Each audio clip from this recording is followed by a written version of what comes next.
وَلَقَدْ يَسَّرْنَا الْقُرْآنَ لِلذِّكْرِ فَهَلْ مِن مُّدَّكِرٍ۔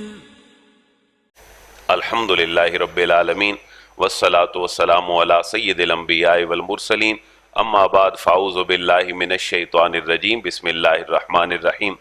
قابل صد احترام، آج کی سورہ ہود کی 61 نمبر آیت مبارکہ سے ہم نے آغاز کرنا ہے کہ سورہ ہود اپنے نزول کے اعتبار سے مکی مزاج رکھتی ہے یا مدنی مزاج رکھتی ہے؟ مکی مزاج رکھتی ہے، اور مکی موضوعات ہی اس کے اندر ہیں۔ جیسے پچھلی صورتوں میں گزرے، مکی صورتوں کا ایک بڑا موضوع حضرات انبیاء کرام علیہ السلام کا تذکرہ ہے، اور اپنے حبیب کریم کے سامنے ایک ماڈل رکھنا ہے کہ محبوب، آپ کی جو پریشانیاں ہیں، یہ پریشانیاں آپ سے پہلے آپ کے بھائی بھی اٹھا چکے ہیں۔ آج سے حضرت صالح علیہ السلام کا تذکرہ ہے، یہ تقریباً 8 آیات پہ مشتمل ہے، جو ایک چھوٹا سا رکوع بنتا ہے 12ویں پارے کا، جو چھٹا رکوع ہے۔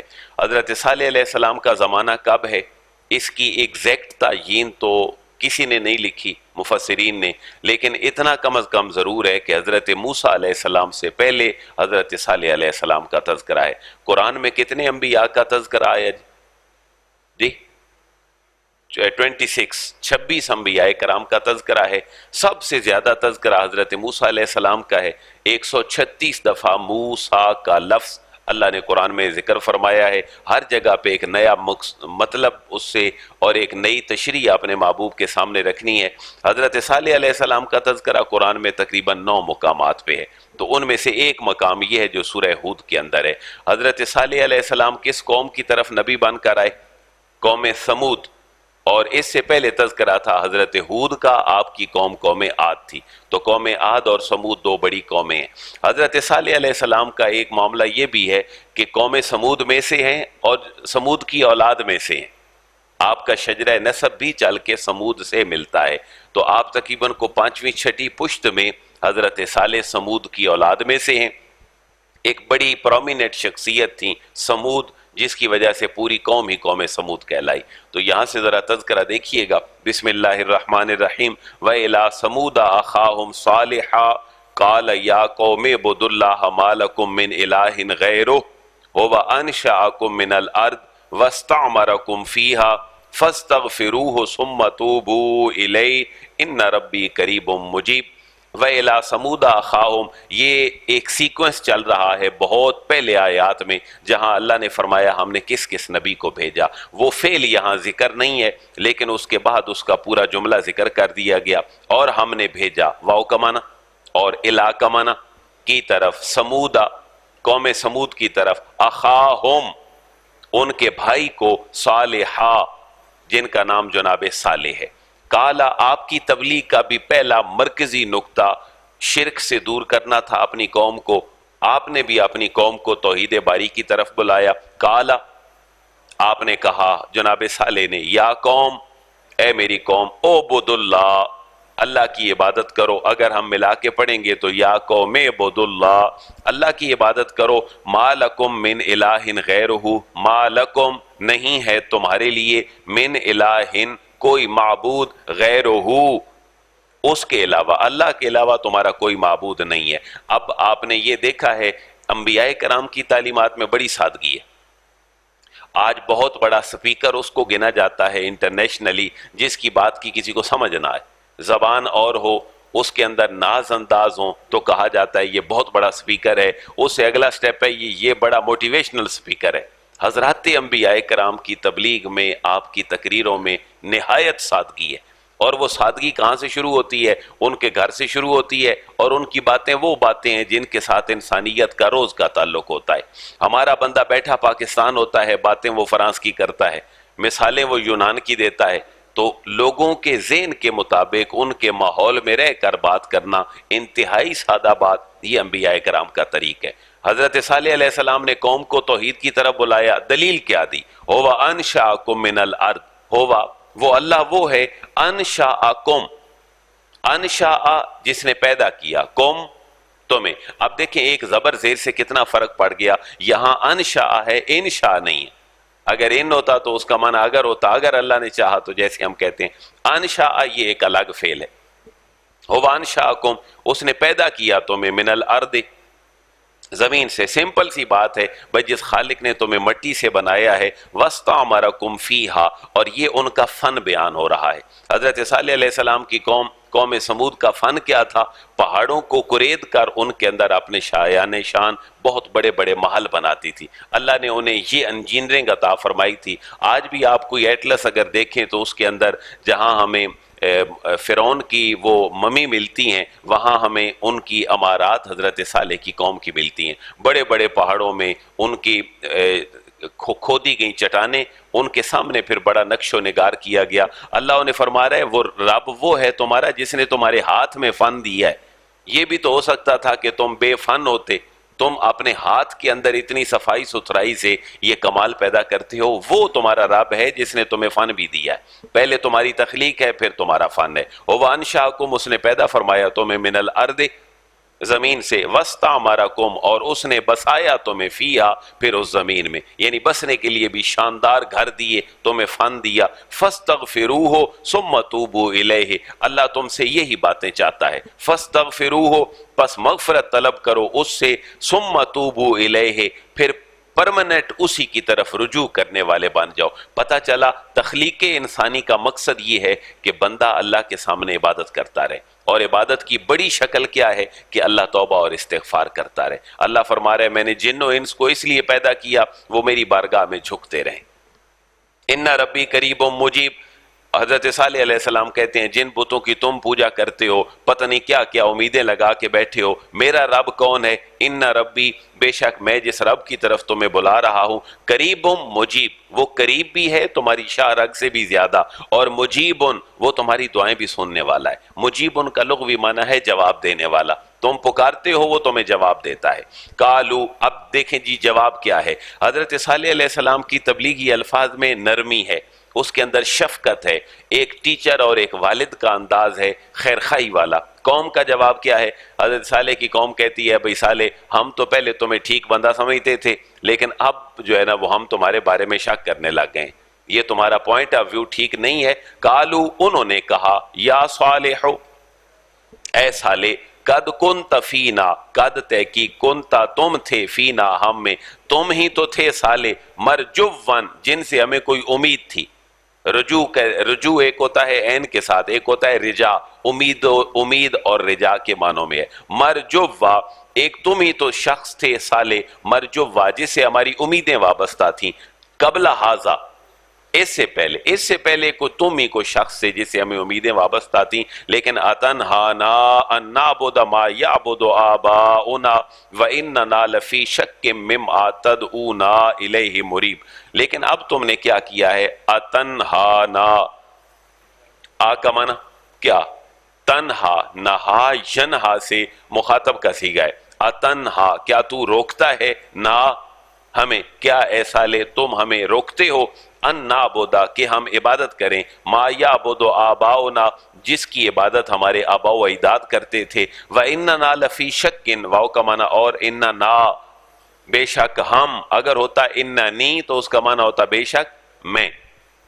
واننا لفی شک، اور ہم تو شک میں مبتلا ہو گئے ہیں، مما تدعونا، اس معاملے میں جس کی طرف تم ہمیں بلاتے ہو، الیہ مریب، اس کی طرف جو ایک بے چین کو شک دینے والے معاملے میں مبتلا کرتا ہے.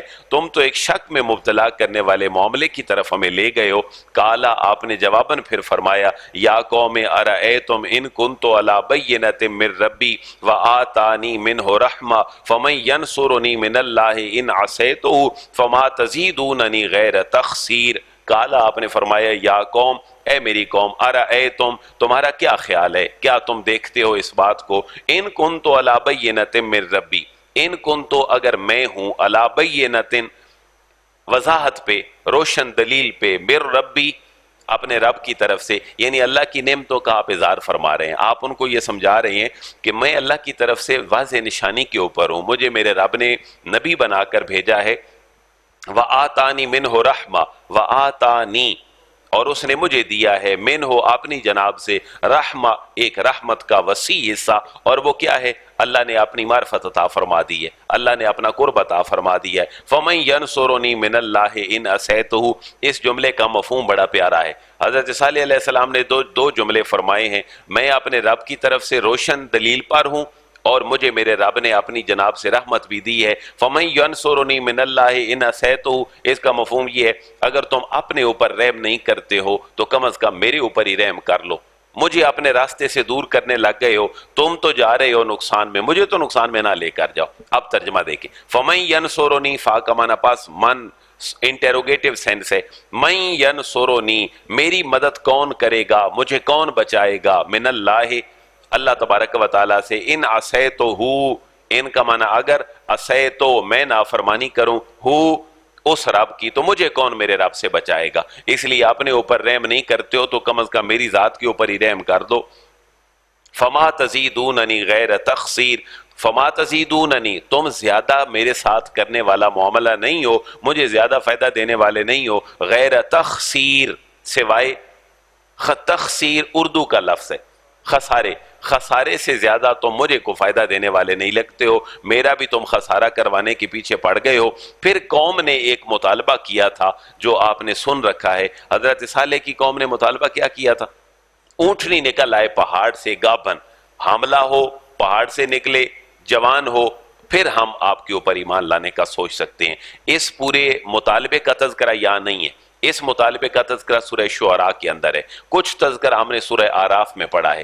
یہاں صرف یہ بات ہے، اللہ تعالیٰ اشارہ فرما رہا ہے اپنے محبوب کے سامنے کہ محبوب یہ مکی لوگ آپ کے اوپر ایمان نہیں لاتے، انہوں نے تو پہلے اونٹنیوں کے نکلنے کا بھی مطالبہ کیا ہے، اللہ نے اپنی جناب سے معجزے بھی انہیں عطا فرمائے ہیں، یہ تو پھر بھی ایمان نہیں لائے، لہذا دل بڑا رکھیں۔ وَيَا قوم اے میری قوم، حاذِهِ ناقۃ اللہ، حاذِهِ یہ ناقۃ اللہ اللہ کی اونٹنی ہے، اللہ کی کیوں ہے؟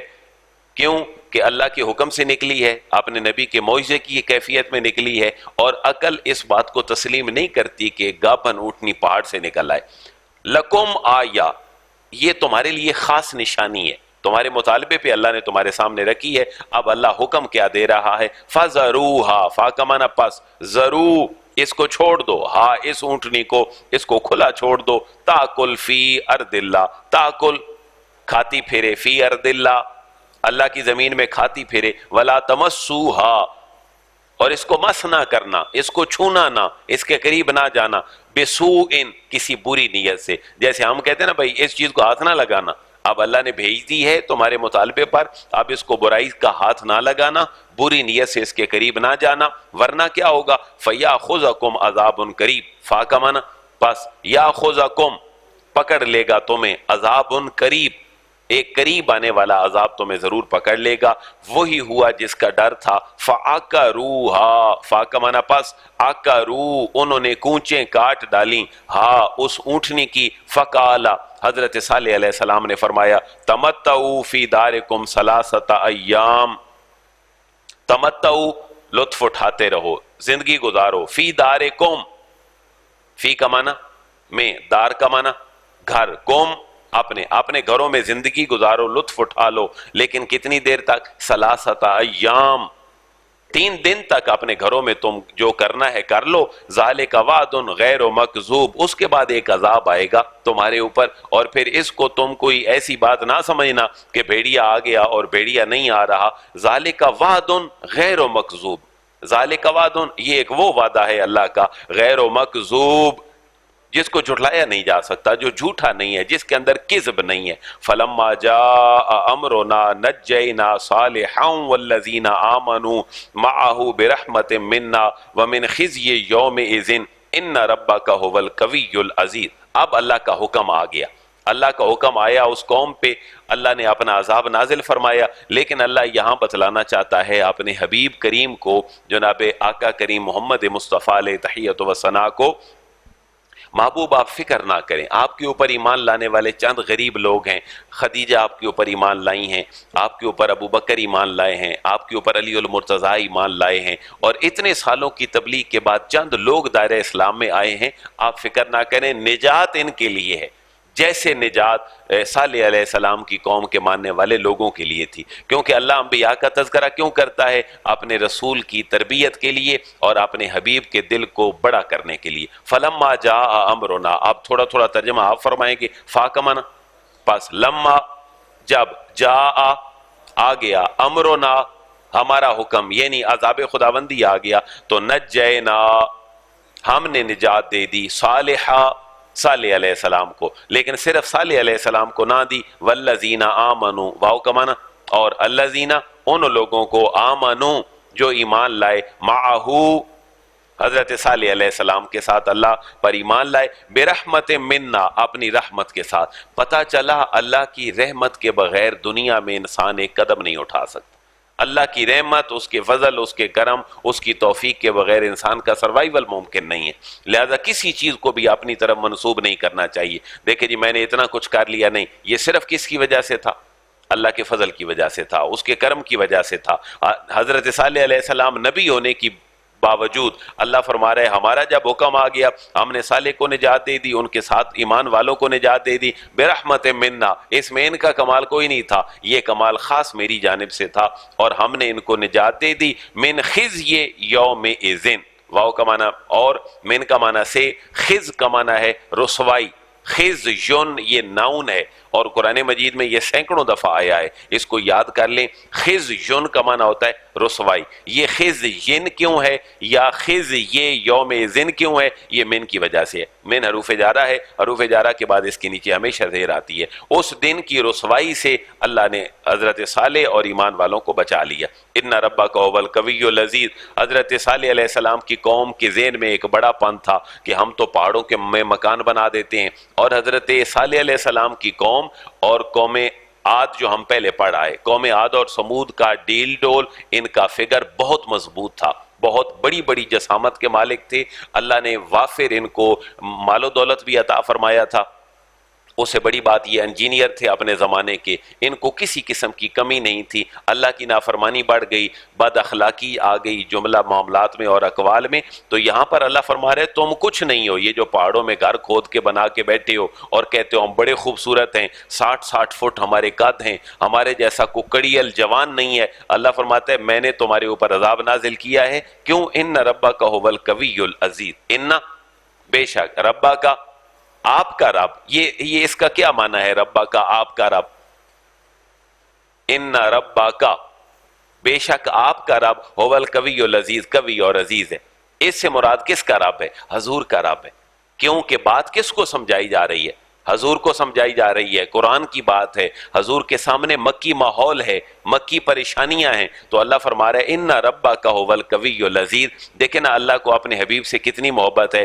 تذکرہ ہے حضرت صالح اور ان کی قوم کا، لیکن رب کی پہچان محمد کے رب کے نام کے ساتھ ہے. ان ربک هو القوی العزیز. ان بے شک ربک، اے میرے حبیب یہ قرآن جبریل آپ کے پاس لے کر آ رہے ہیں، آپ کا رب ہی ہے وہ هو القوی العزیز. قوی بڑا طاقتور ہے، العزیز بہت غالب ہے، بہت عزتوں والا ہے، بہت بڑا ہے. وَأَخَذَ الَّذِينَ ظَلَمُوا الصَّيْحَةَ فَأَصْبَحُوا فِي دِيَارِهِمْ جَاثِمِينَ. وَأَخَذَ الَّذِينَ واو کا معنی اور آخذ پکڑ لیا، الذین ان لوگوں کو، ظلموا جنہوں نے ظلم کیا تھا. کس چیز نے پکڑ لیا؟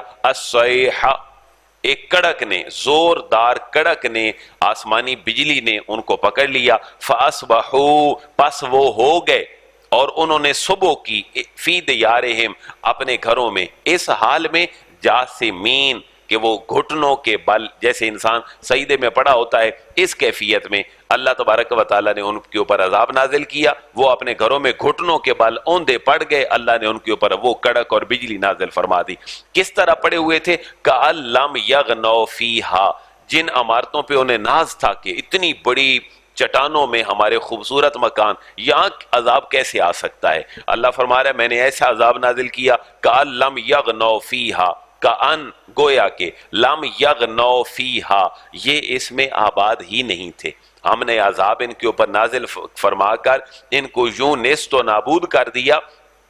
لم یغنوا فیہا گویا کہ یہ اس میں آباد ہی نہیں تھے. الا ان سمودا کفروا ربہم الا بعدا لسمود. یہ وہی اختتامی کلمات ہیں جو ہم پچھلے انبیاء کرام کے تذکروں میں پڑھتے آئے ہیں. الا خبردار، گویا کہ انا بے شک سمودا، یہ جو جناب سمود علیہ السلام، حضرت صالح علیہ السلام کی قوم سمود تھی، انہوں نے کفروا ربہم، انہوں نے اپنے رب کا انکار کیا، اپنے رب کا کفر کیا. الا بعدا لثمود، الا سن لو اے سامع، سن لو اے دیکھنے والے دیکھ لو، بعدا لثمود، بعدن دوری ہے اللہ کی رحمت سے، اللہ کے فضل سے اور اس کی طرف سے ہدایت سے. اس کا دوسرا معنی ہے ہلاکت ہے. لثمود، قوم سمود کے لیے، اے سننے والے قوم سمود کے لیے ہلاکت ہے. اللہ اپنے حبیب کو بتلانا چاہتے ہیں کہ محبوب یہ مکی لوگ آپ کے اوپر ایمان نہیں لاتے تو ان کا انجام بھی قوم سمود کی طرح ہوگا.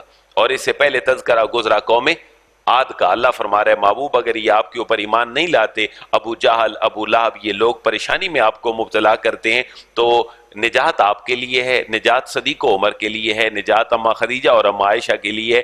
ان کے لیے کوئی نجات نہیں ہے اور انہوں نے تباہ و برباد ہونا ہے. اب ذرا کوئی بتائے نا دنیا میں علم والانصاب سے تعلق رکھنے والا ابو جہل کی اولاد میں دنیا میں کون کہاں بستا ہے؟ ابو لہب کی اولاد میں دنیا میں کوئی کہاں بستا ہے؟ کوئی ماں پوری دنیا کی 7 ارب 7.5 ارب آبادی میں کسی نے اپنے بچے کا نام ابو لہب رکھا ہو، کسی نے اپنے بچے کا نام ابو جہل رکھا ہو؟ کسی نے نہیں رکھا. نام ان کا باقی رہتا ہے جو نبیوں کے مشن سے وابستہ ہو جاتے ہیں، کیونکہ نبی کی بات اپنی بات نہیں ہے. نبی کی بات کس کی بات ہے؟ اللہ کی بات ہے، اس کے مشن کی بات ہے. مجھے اور آپ نے بھی کسی نے نہیں پہچاننا، یہ بات ذہن میں رکھیے گا. اگر میرا اور آپ کا پوری زندگی کا مطمع نظر اللہ نے جتنی صلاحیتیں دی ہیں اگر یہ صرف اس چیز میں صرف ہو گئیں کہ پیدا ہوئے، بچپن گزرا، جوانی آئی، کاروبار اسٹیبلش کیا، شادی کی، بچے آئے، گھر بنایا، بوڑھے ہوئے، مر گئے، ہمارا نام بھی کوئی نہیں رہنا. یہ آپ نے پلے باندھ لیں. نام صرف اس کا رہنا ہے جو اللہ رسول کی رضا کے لیے دنیا میں رہتا ہے. اس کی بڑی واضح مثال آپ کے سامنے بزرگان دین. قطب الدین ایبک کی قبر کدھر ہے؟ انارکلی میں. کتنے لوگ وہاں پہ جاتے ہیں دعا پڑھنے کے لیے؟ شاید کوئی بھی نہیں. کوئی وزٹر گاؤں پنڈ دیہات سے آئیں تو انہیں کوئی بتا دے کہ قطب الدین ایبک بھی ہے تو، لیکن حضور داتا گنج بخش علی اجویری کے مزار پہ ایک لمحہ ایسا دکھا دیں جہاں اللہ نے کسی بندے کو بھیج کر اپنے کلام کی تلاوت نہ کروائی اور ان کے اصال ثواب نہ کیا ہو، ان کے درجات کی بلندی کی دعا نہ کی ہو.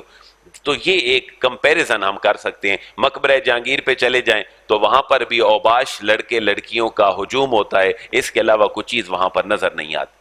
اور بڑے بڑے مغلوں کے بڑے بڑے محلات دیکھ لیں، دیکھیں ان کے اندر جو ہے وہ بناؤ سنگھار بہتر ہے یا بزرگان دین کے مزارات پہ بہتر ہے. اب ہم اس کی برائیوں کی طرف نہیں جا رہے، ہم صرف یہ ڈسکس کر رہے ہیں نام کس کا باقی ہے؟ جو اللہ سے وابستہ ہے.